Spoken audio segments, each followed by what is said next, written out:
حسیب صاحب کراچی سے پوچھ رہے ہیں کہ علماء سے حدیث سے سننا سے سب سے بابرکت نکاح وہ ہے جس میں خرچ کم سے کم ہو۔ سوال یہ ہے کہ آج کل کے دور میں شادی کو کس طرح آسان کیا جائے اور سنت کے مطابق نکاح کرنے کا کیا طریقہ ہے، بتا دیجیے۔ اولا تو یہ کرے شادی کے اوپر جو 3 نقطے ہیں نا وہ ہٹا دیں تو شادی ہو جائے گی۔ اب شادی کا مفہوم جو ہے لوگوں نے اس طرح اس کو آگے بڑھا دیا کہ حال بھی چاہیے، اعلان بھی چاہیے، اور پھر اس کے بعد طرح طرح کے جو لوگوں نے جو التزامات شروع کر دیے، لوازمات شروع کر دیے، اس کی وجہ سے آج غریب خاندانوں میں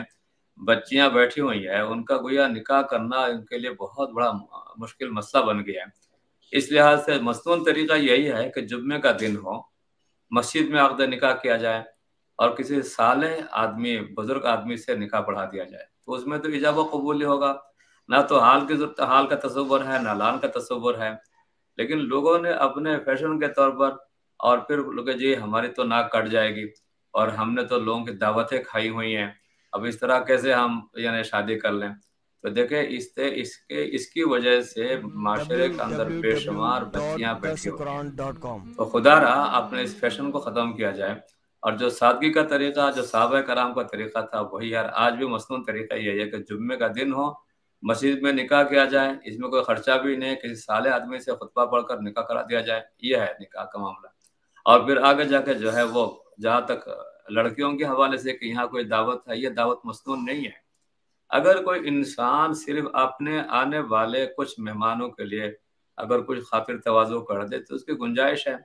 لیکن آج لڑکی والے یہ سمجھتے ہیں جی وہاں بھی ان کے لیے ان کو کھانا پکانا ہوگا، بریانی پکانی ہوگی، تو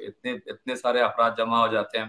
اور پھر یہ ہاتھ اور لان کا تصور ہے، کئی لاکھوں پہ جا کے بجٹ بنتا ہے وہ۔ اس لحاظ سے لڑکی والوں پر تو یہ دعوت ہے بھی نہیں، دعوت تو ولیمہ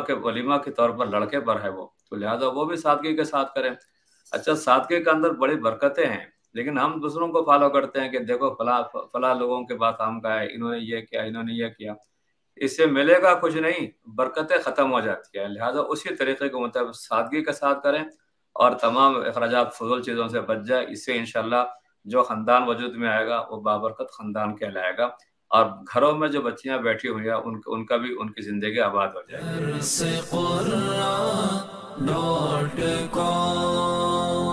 www.darsequran.com